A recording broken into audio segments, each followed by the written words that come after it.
Got it.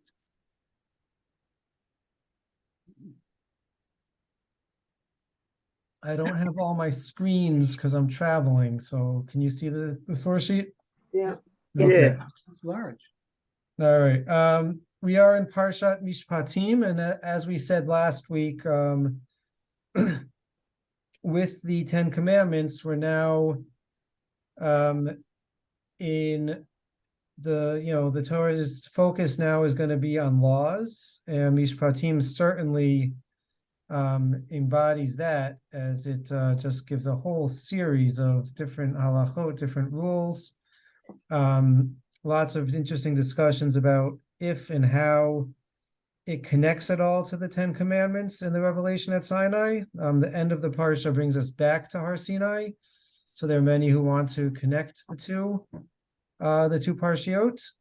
We're just going to focus really on one halacha, maybe two halachot, in the course of the lengthy list. I think it's 52 or 53 mitzvot that are included in the parsha. So with that being said, let's get right into it. We're in source number 1. Ki tifgash shor oivecha o chamoro to'eh hashev teshivenu lo.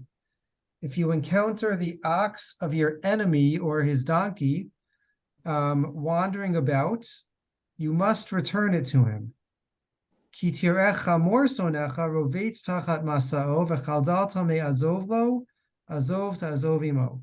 And if you see the donkey of your enemy struggling under its burden because it's too heavy, and you want to turn away, you must nevertheless help him out. So the question I want to start with is, what do you think is meant when the Torah refers to one's enemy? Is it only Jews? I don't know. What do you think? I don't know. That's somebody that you don't get on well with. Say that again? Somebody that you don't get on well with. Okay, someone you don't get along with. Hi, Cheryl. Arthur raised the question, is it only Jews that's being referred to here? And if we skip down a little bit to the Medrash in source, oh my, what's going on here?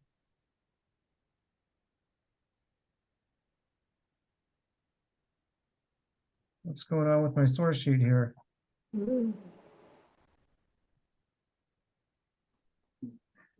I don't think the enemy would be a goy. Okay, is the source sheet not looking right for you? There's no source sheet now on the, okay, you're back. Yeah, One page where everything's all spread out. yeah, why is that? That's the page I want to go to. I mean, as long as the text is there, we can read it spread out. It's all Hebrew. Yeah, it's not displaying properly. Hold on one second. Give me one sec. Let me see if I can pull this up properly. Hold on one second. Sorry about that. We have the printed sheet. Yeah, printed sheet came out fine.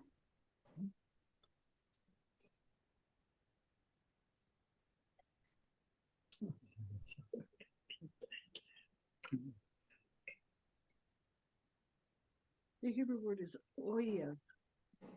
Or it could apply to either. Okay, let's try this again. Oh, we gained Robert in our technical difficulties. That's a good trade. Okay, now I think it's looking correct. Source number 5. Wow. I'm impressed. So the Mechilta, which is the Medrash on Sefer Shmot, says, Shor oivecha, zehu oved elilim, divrei Rabbi Yoshaya. According to Rabbi Yoshaya, refers to an idolater. So Arthur, no, according to Rabbi Yoshaya, it's definitely not referring to a Jew. Oh my. Mikan matzinu she'ovdei elilim kruim oivim l'Yisrael. So now this is the source, or how we know that idolaters are considered the enemies of the Jews. Idolaters. Shene'amar ki tetzei machaneh le- okay, ki tetzei limachaneh- okay. Rabbi Eliezer Omer, beger shechazar l'suro hakatuv medaber. The enemy, according to Rabbi Eliezer, is a convert who reverts back to his original ways. Rabbi Yitzchak Omer, Yisrael avaryan hakatuv medaber. It's referring to a Jewish sinner. Rabbi Natan Omer, Yisrael atzmo elamal tamud omar olayvecha ela im hika et bincha shasa imcha merivan aseh oyev l'sha'a. And Rabbi Natan says it refers to a full, proper status Jew, but who has some temporary gripe with you. He hit your son, or he had a quarrel with you, but someone who has, that turns them into your temporary enemy. Okay, so we have the full range of opinions in this medrash about what the enemy is. Is it an idolater? Is it a convert who reverts back to the original ways? Is it some sort of sinning Jewish person, or is it just someone you don't get along with, as Luth had suggested? Why is it so complicated? Why can't it be all of the above? Why can't it be all of the above? So the reason for that is there's a very technical discussion, which I was trying to not get into in any of the detail. But right, what this is referring to the mitzvah of hashivat aveda, returning a lost object. There's a huge question whether halacha mandates returning lost objects only to your fellow Jew, or whether it's applicable to non-Jews as well. So that's why there's this concern over defining really what oyev means, what the enemy means. Because it says clearly you have to return this lost animal to the proper owner. So if it refers to a non-Jew, that would indicate that halacha mandates we have to return lost property to non-Jews as well. And the counter Is this to that, excuse me, is this quote unquote a serious mitzvah, or is it like Shmirat Shabbat? I mean, is it Now a I don't big understand. time Shmirat mitzvah Shabbat's the or a most serious. small one? Pardon me? Isn't Shmirat Shabbat the most serious mitzvah? I'm just saying it's a serious one, and the question of are Jews allowed to practice medicine on non-Jews Right. on Shabbos? Is it a prohibited activity? They are required to provide assistance to other Jews, Right. but if it's quote unquote a big time enemy, there's a question. Yeah. And returning a goat or a sheep or a mule, or making sure that the animal doesn't suffer excessively, it's sort of it's a small thing, but it might be a way to open a possibility for a modus vivendi, a way to live quietly, even with somebody that you have hostility with. Okay, so interesting. You're bringing in a lot of factors here. The technical discussion over saving a non-Jew on Shabbos is based on I know we studied this at some points, but right, the Gemara says that we have to desecrate Shabbos to save life, but that's only for the life of one who's obligated in Shabbos. So there's all sorts of workarounds about how or why we, despite that seeming limitations, still do save and break Shabbos to save the lives of non-Jews. In that sense, this, the question about returning lost property might bear some fruits. But the flip side to our discussion is really source number 2. Back in Sefer Devarim, where the Torah tells us, "Lo tirat shor achicha oseyo nidachim v'hitalamta mehem hashev tishivim la'achicha." Shall not see the ox of your brother or his sheep wandering and turn your eye from them or ignore them. Rather, you must return them to your brother. So the Gemara generally assumes when the Torah uses the phrase ach, achicha, your brother, It means achicha b'mitzvot, someone who is your brother or your equal or your counterpart when it comes to mitzvah observance. So that would certainly exclude a non-Jew. So we have to reconcile these two different verses, because right, on the one hand it says you must return the ox of your enemy, and in a different source it says you must return the ox of your brother. So the question is, does your enemy, right, is that in opposition to your brother, or is that somehow modifying your brother? Right? Is it referring to a Jew that you don't get along with, or is it referring to a non-Jew? In which case we might have two competing psukim going on here. So that's the basic halachic background. Despite the measures that we saw, the Gemara, the halachic sources assume that oivecha refers to a Jew. That your enemy here refers to the case of a Jew. And as we'll see, let's see source number 4, the Gemara in Pesachim, which spells it out, and someone will tell me when we need to scroll down in the English. So the Gemara begins, there are 3 people that God loves. Misha eno ko'es, Misha eno mishtaker, Misha eno ma'amid al midotav, someone who doesn't anger, someone who doesn't get drunk, and someone who is forgiving. Shlosha kadosh baruch hu son'an, and there are 3 that God does not like, or that God hates. Hamidaber echad b'peh v'echad b'lev, hayodea edut b'chavero ve'enid me'id bo lo, haroa davar erva b'chavero me'id bo yechidi.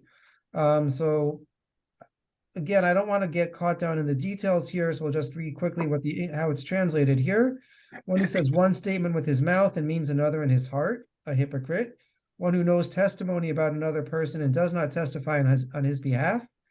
One who observes a licentious matter performed by another person and testifies against him alone. Right, so what's so bad about testifying against the person alone? 2 are You need required. 2. Okay, so 2 are required to effect any punishment. So if you're testifying against them as only one witness, you're just doing it to embarrass the person. You're just doing it out of cruelty. Nothing is going to come from this testimony. Then it gives a very famous example. Ki hadetuvia chata va'ata zigud lechude va'aseid be kame derav papa. There's an example the Gemara gives of a person named Tuvia who sinned, and another man named Zigud. And another man named Zigud came and testified against him in front of Rav Papa. Nagide lezugud amarle. So they listened to the testimony of Zigud, and Rav Papa said that Zigud should be lashed. Right, that the witness should be punished. Amarle Tuvia chata v'zigud minagid. He said, is that fair? Tuvia sins and I, Zigud, am going to be punished for it? Amarle in says, yes, it is fair. Dichtiv lo yakum echad ir echad be'ish v'atz lechudecha asarit be. It says that one witness cannot come to testify against a fellow, and you testified alone. Shem Rabbe Alma Kamak Bay, and all that you achieved is giving a bad name, a bad reputation to this person, Tuvia. Amar Rav Shmuel Bar Rav Yitzchak Amar Rav Mutar Lisono. Shmuel Bar Yitzchak says the name of Rav, and this gets into our pasuk. You're allowed to hate such a person. Shene'emar ki tira chamor sonecha rovetz tachat masa'o. As it says, if you see the ox of your enemy suffering under its load. My sone, ilema sone goy, v'hatanya sone shaminu sone Yisrael v'lo sone goy. If you think it refers to non-Jew, well, we already know that, we've already established that here the enemy refers to Jewish enemy. El pshita sone Yisrael. Must be that the enemy here is a Jew. Umi share lemisne. Are we allowed to hate a fellow Jew?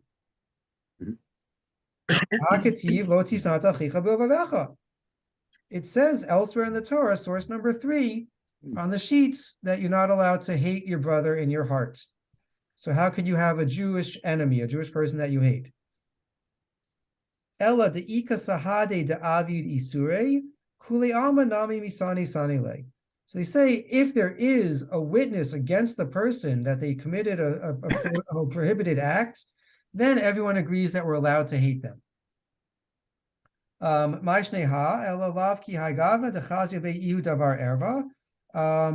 Right, so the Gemara concludes that if you see a Jewish person doing something improper and there was testimony or you warn them, then we are allowed or perhaps even obligated to hate them.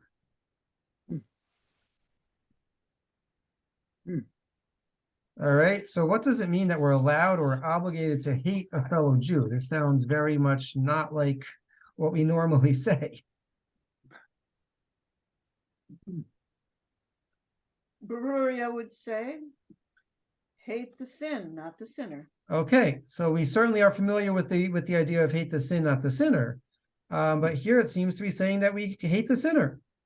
And maybe even that we're required to. I don't even know what hate means. What is? Okay, so that's a good question. What does hate mean? Any thoughts on what hate means in this context? Is it part frustration at not being able to make a charge stick because there's only one witness and you're it, so to speak? And you know that what you saw is what you saw. You want to be able to testify to the truth of what you saw, but it doesn't matter. You're not allowed to. Okay, so you hate them because of the feelings they arouse in you? The frustration at not being able to fulfill the mitzvah The of mitzvah testifying, tochacha. of being able to participate in warning or admonishing and potentially punishing. Okay. Does it mean to distrust the person and distance yourself from them? It might. So maybe hate means to distrust. And how would that tie back to our original pasuk that you require, even if you hate them, even if you distrust them, you have to return their lost object to them. You have to help them relieve the burden of their animal. Why would trust Not to learn factor to into imitate that? their behavior, I would think. But in other words, one has to distance in order not to continue to indulge themselves even in the things that person is doing, perhaps. Okay, I hear that. Let's go a little bit further. Let's go down to source number 6, the Rashbam, seemingly basing himself on the implied question of how could we have a Jew that's considered an enemy. The Rashbam simply says, Chamor sonecha, the donkey of your enemy, diber behoveh. The Torah is speaking in present tense, or what I would call in real terms, meaning even if we're halachically not supposed to have hatred towards our fellow Jew, reality is that sometimes we do. And so the Torah recognizes that human reality, that we're not going to be best friends with everyone. We're not going to all get along. And so there are situations where we might have someone that we don't like, and nonetheless, we have to suppress our dislike for them in order to help them out, at least in these specific scenarios. And we'll come back to that idea in a little bit. The Rambam tells us, as I said, all the halachic sources rule like the Gemara. Hasone shene'emar b'Torah lo mi'imot olamhu elam Yisrael. The enemy that the Torah refers to in this situation is not a Gentile, but refers to a Jew. V'heach yel Yisrael sonem Yisrael, v'aksuv omer lo tisat achicha bilvavecha. And how could you have a Jewish enemy when the Torah tells us not to hate your brother in your heart? Amru chachamim kegon shera'uhu levado she'avar avera v'hatrabo v'lo chazar harezo mitzvah lisono. So the rabbis tell us that it refers to a situation where you see a fellow Jew committing a sin and you warn them that this is forbidden and they don't repent then you have a mitzvah to hate them until they do tshuva and repent from their evil ways. And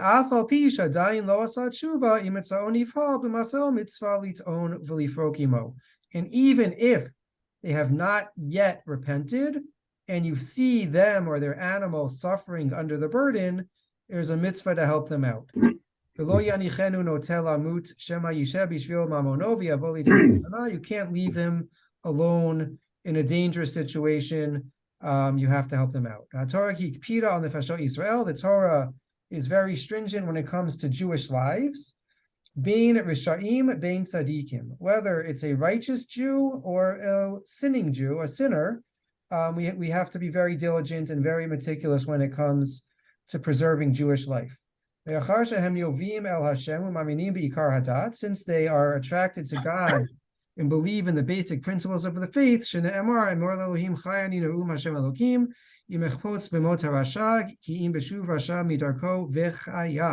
as right, referring to the famous Gemara with Bruria, quoting the pasuk from Yecheskel, this says the Lord the God, I do not desire the death of the wicked, but of the wicked rather that they should return from their evil ways and live.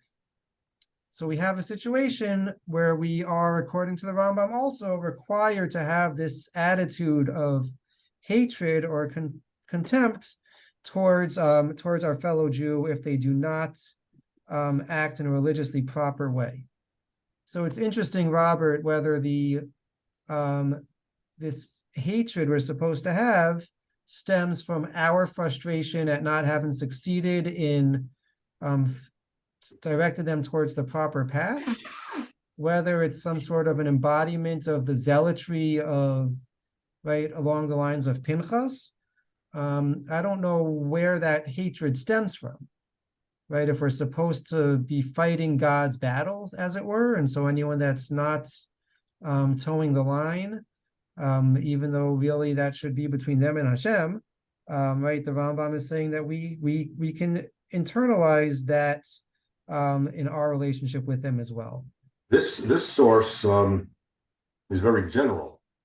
It says for anyone who violates Torah law, where the previous source gave very specific types of instances where you're allowed to hate. The measure, false witness is one. It didn't say if you're seeing someone, I don't know, violating Shabbos. It gave instances that were very specific and kind of counterintuitive for what you might think. This one here is a little more general and a little more intuitive. Yeah, so the Medrash gave specific examples. The Gemara said, "Haroa bechavero dechazabiu ihu davar erva." So it says, if you see them doing something which is erva, which generally is translated as sexual immorality, that would be the grounds for it. So yeah, whether this would apply to any situation or only sins that meet a certain threshold of being especially grievous is an interesting question. And there are certainly later commentators who will try to parse it that way. Where does the concept of harem fit into this? How do you mean?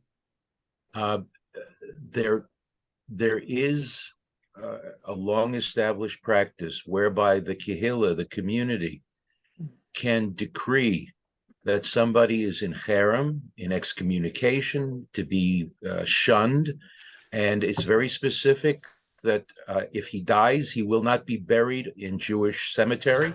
If his spouse dies, she will not be buried in the cemetery.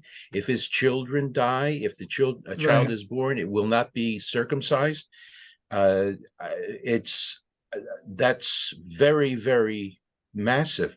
So let's say the donkey of the guy in harem is Right, struggling. so cherem might be a separate halacha, meaning it's clear that not everyone who sins in a way that would make you an enemy in this context is put into cherem, right?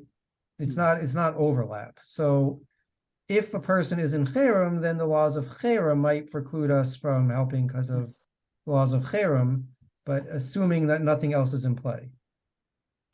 There is another factor at play here, which is I didn't bring the entirety of the Gemara in Bava Metzia, source number 9, but it teases out the Gemara in Bava Metzia from our pasuk about helping the donkey, which is carrying too heavy of a load, suggests that that is the source in the Torah for the mitzvah we're familiar with of tsa'ar ba'alei chayim, of watching out for the welfare or being concerned for the suffering of animals.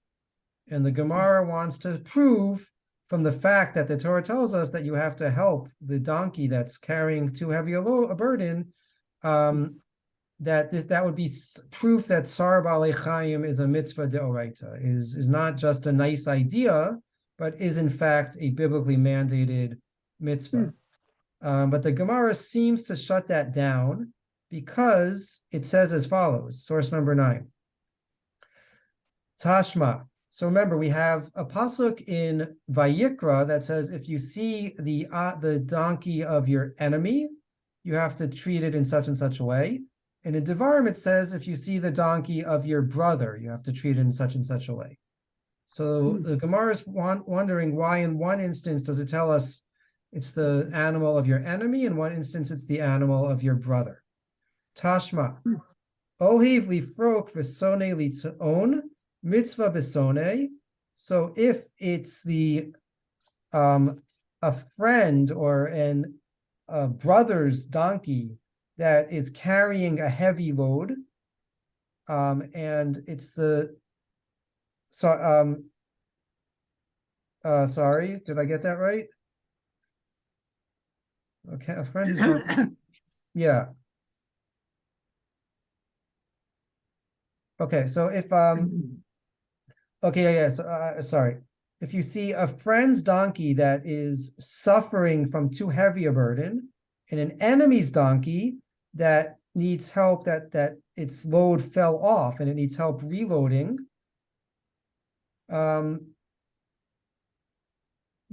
besone kedei lakof et yitzro. So we would have thought that we should help the friend's donkey because the donkey is suffering. Not only are we helping a friend, we're also alleviating the pain of the donkey. No, the Gemara tells us that we have to first help in this situation the enemy reload their donkey. Why? In order lakof et yitzro, in order to channel or rein in our evil inclination, right? Because we have to act towards our enemy in a way that is against our natural inclination. So trying to rein in our hostile feelings trumps even the suffering of the donkey. The Isal Kadaitach Tsar Balei Chaim Deraita Hu Hava Adif Le Kedei Lakufet Yitzro Adif. Right? If you would have thought that the mitzvah of helping a donkey, helping animal suffering is really biblically mandated, then that should have taken precedence over trying to rein in our natural evil inclination. So this is proof perhaps that's not the end of the discussion, but from here we might have a proof that Tsar Balei Chayim is not a biblically mandated mitzvah because we have to always help the enemy's donkey first, even if it prolongs the suffering of the friend's or the brother's animal in this situation. Strange. Okay, so really interesting stuff. And the Aruch HaShulchan rules that way.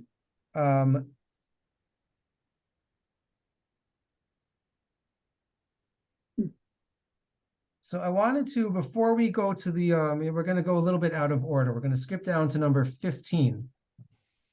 Because someone, maybe more than one people asked, well, what do we mean by enemy or by hatred in this situation? And it's very clear that the word soneh does not necessarily mean an enemy as we think of an enemy. Okay, so we have the word used. There's two places, other places in the Torah specifically I want to point to. Let's just stay in order. The first was source number 16. when Yaakov is tricked to marry Leah instead of Rachel, and then he marries Rachel after the fact. So he now has two wives, and the Torah tells us, "Vayavo gam el Rachel vayahev gam et Rachel miLeah, vayavod imo od shivat yamim acherot." So Yaakov was married to Rachel, and he loved Rachel more than Leah, and he's worked for Lavan another 7 years.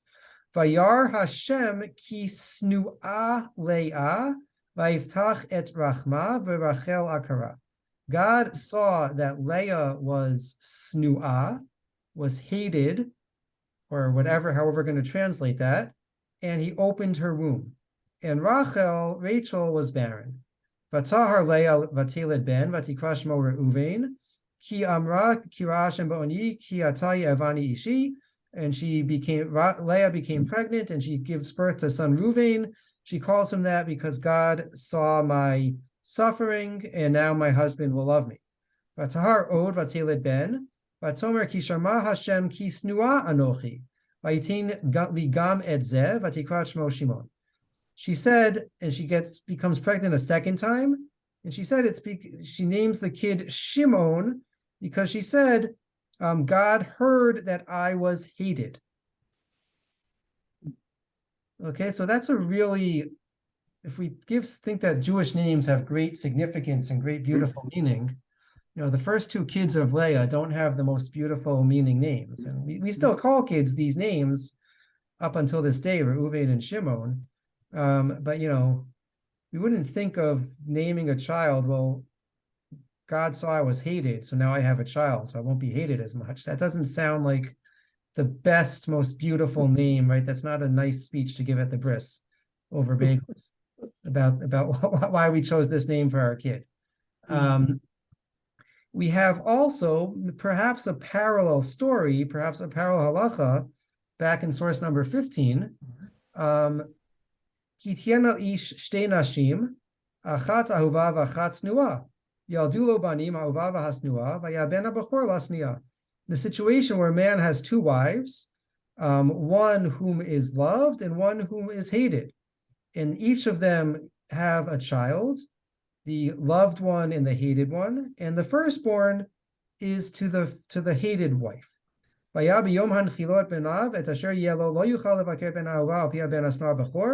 He can't favor the son of the loved wife over the son of the hated wife. He has to give the birthright, the bechorah, the double inheritance, to the son of the hated wife. So does everyone think that in these two instances, the word snua means hated? Well, is there a difference between unloved and hated? Okay, so maybe it's unloved. You tell me, what's the difference between unloved and hated? I think it's different. The one is much more intense than the other. Hated is definitely much more intense and much more, I guess, proactive than unloved, right? Hated means you really don't like someone. Unloved is more indifferent to them. Okay, indifferent. Yeah. So certainly in the more academic realm, right, we can look in number 18 and number 19, the two volumes from the JPS commentary on these two verses. Nachum Sarna on the verse on Rachel and Leah. Hebrew snua is paired with ahuva in Deuteronomy 21:15, the second verse we saw, in a similar context of relationship of a husband to his co-wives. The term has socio-legal implications in addition to emotional dimension. It expresses not hated as opposed to beloved, so much as a relative degree of preference. Okay, so maybe there is a playing of favorites if we have the word ahuva and snua, but snua doesn't mean hated, it means not as liked, not as favored. But doesn't mean that you actively hate them. And similarly, Jeffrey Teague, the commentator in Devarim, says, as in the case of Jacob's wives, Rachel and Leah, and Elkanah's wives, Han and Penina. Literally, the two Hebrew terms loved and hated, but in describing a husband's feeling toward his wives, they mean his favorite wife and any other, whether she is simply unfavored, the object of indifference or disliked. The literal meaning of hated, however, Rabbi Ishmael, okay, so they both agree that snuah doesn't mean actively hated. Snuah means not loved as much.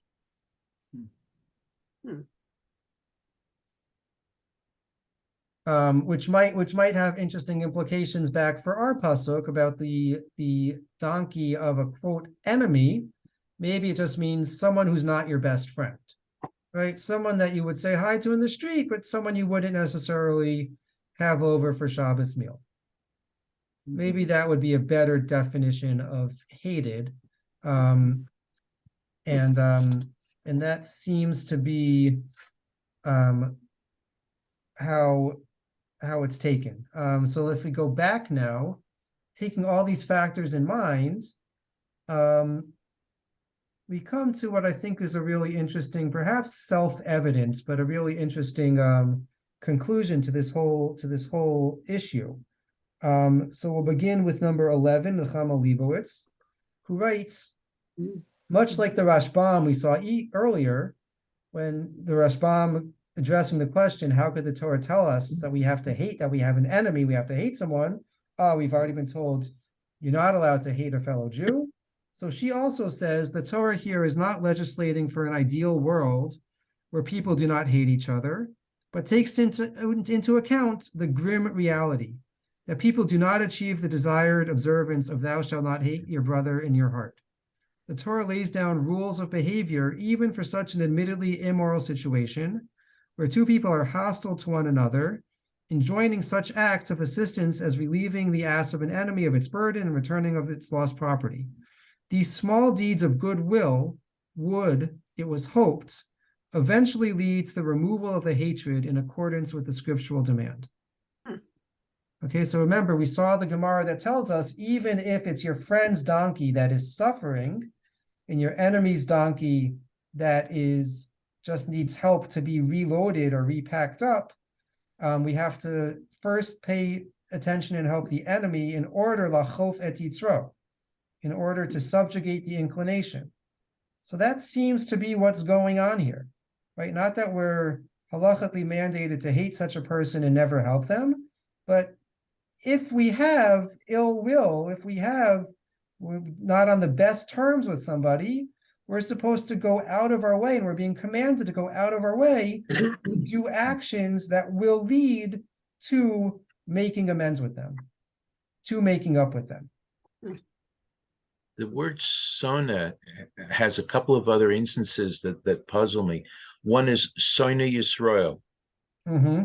an enemy of Israel. That's the Yiddish expression essentially for an anti-Semite, a Sona Yisrael. And another instance of Sona being used is one of the qualifications for being a Rav, that you have to be a Sone Botza. Yeah. That you despise a coin or money. Yeah, so there definitely are instances where Sone seems to have the more literal meaning of hatred. Right, Sone Betza is a very good example of that, right? A qualification for a judge is they have to be someone who hate bribery, who will never do anything to not rule fairly. Interestingly, the first phrase you use, Sone Yisrael, in the Gemara, I think we mentioned this a couple of weeks back. The Gemara uses that term actually to refer to Jewish people, right? In Lashon Sagi Nahor, which literally means language which is light for the blind. That's talking about if Jews are acting inappropriately, they're called Sone Yisrael. They're called literally the enemies of the Jews. That's sort of a euphemism to say, to speak disparagingly about the Jews, about fellow Jews. So it's not, you're right. It's not the case that we're redefining Sone throughout the Bible to only mean not liked. There are cases where it does mean hate, and that leads to the ambiguity. That leads to the Gemara asking the question.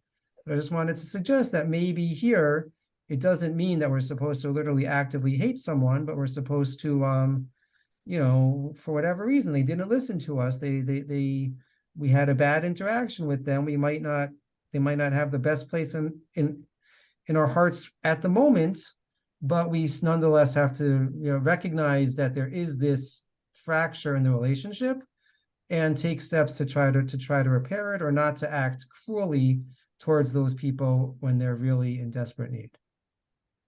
That seems to be what's going on here, right? Just to close it out, we can just look at the Targum Yonatan, which is a much earlier source that basically is saying the same thing. The Targum Yonatan is one, right? There's many Targumi, many translations of the Torah text into Aramaic. So I don't think it's helpful for any of us to read the Aramaic, but the Targum Yonatan says on our pasuk, if thou seest the ass of thy enemy whom thou dislikest on account of the wickedness which thou only knowest to be in him, lying under his burden, and thou would refrain thyself from going near him, here's the key line, thou shalt relinquish at once the dislike of thy heart against thy enemy, and release and take care of the ass, or charge thyself with him.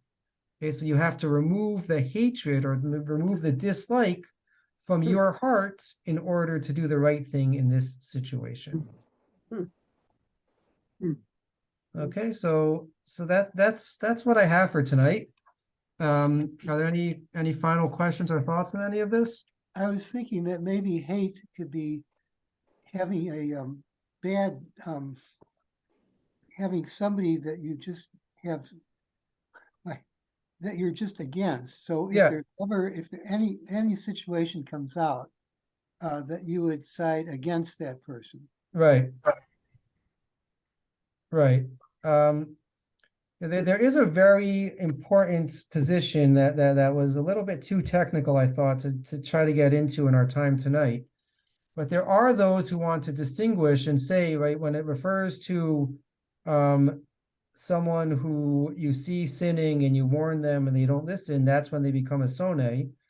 So there are those who want to say that refers only if they are sinning out of, right, we've made this distinction before, if they would be a mumar lahachis, if they're sinning as a principled statement against God and against Torah. Oh. But if they're sinning out because they're mumar l'te'avo, because they just have a weak self-control, they really, they want to do the right thing, but that hamburger just smells so good they can't help themselves. So then it wouldn't apply. Then there would not even enter into the discussion of whether it's appropriate to have any sort of ill will towards them, if it's only because of a weak spirit that they're committing this transgression. But if they're committing it out of a real principled rebellious act against God, so then maybe they would fall into that category of soneh, in which we don't have to love them, but we also can't go out of our way to be cruel to them either. Rabbi, Yeah. I had a thought yesterday when I was learning this about the relationship between, say, the Aseres Dibros, which is a point you brought up at the beginning, and Mishpatim. And one of the ways that it came to me was that the Aseres Dibros are the terms of the covenant. And I know that there have been some who really emphasize that a lot, like the former chief rabbi of Israel, of Britain, for example. He called his conversations were always about covenant. But what does that mean? So to me, it means all her ways are peace. I mean, we sing that every week, right? And Yeah. It's so beautiful.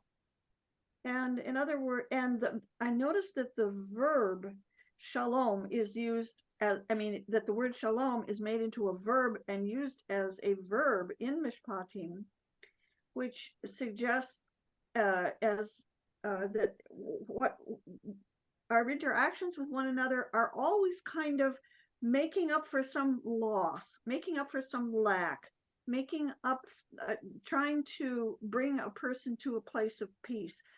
And I think the really neat thing about studying these halachas is that we're looking for that opening. We're looking for the way to get to peace.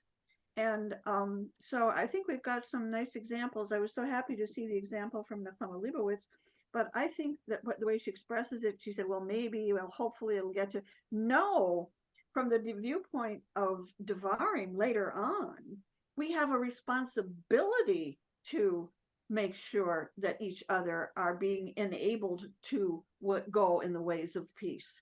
At this point in the covenant, that isn't stressed as much because this is this part of the covenant. But in a way, it explains why, if somebody doesn't follow our suggestions about how to do something, we could become even more frustrated. But nonetheless, we have to look for the opening. How can we get it into a covenantal relationship? That's beautiful. And as the personal stuff and get to it, you know? As always, you leave us with much to think about. That was a really beautiful thought. And there is a lot, as far as the connection of the Aseret Dibro to Mishpatim, there is a lot about that covenant and how at the end of Parshat Mishpatim, when we return to Har Sinai, there seems to be a recreation or a finalization of the covenant that was begun in last week's Parsha. So there's certainly a lot there to unpack. And I think what you just said is a beautiful way to try to end this. All right, I will see everyone hopefully back in Baltimore. Looking forward to seeing you on Shabbos, and we'll resume our learning next week over Zoom. Okay, thank you. Thank you. Thank you, Okay. Rabbi. Bye now. Have a good night. Night. Thank Thanks. you. Bye. Sorry. Thank you. Where is he now?